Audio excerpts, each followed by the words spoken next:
So I'm going to show you how to stitch a woven stitch. So I'm placing my waist knot over to the left of my starting point. And my first stitch is going to run diagonally from bottom right to top left. And I'm going over two intersections of the canvas.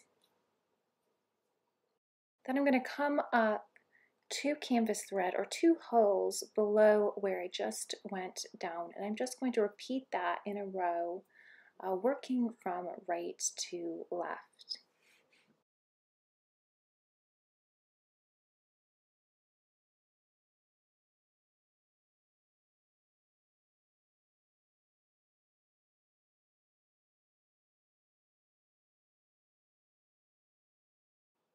So we're going to start our second row, and I'm going to come up 4 holes down and 2 holes over from where my last stitch ended.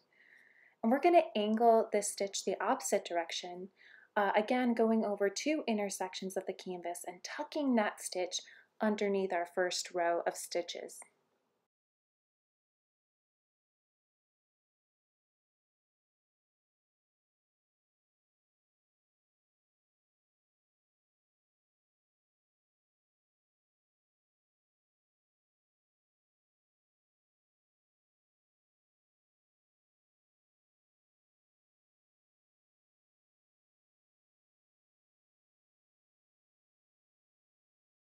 And I'm just going to drop down again, and we're going to work these rows back and forth, switching the angle each time we switch directions.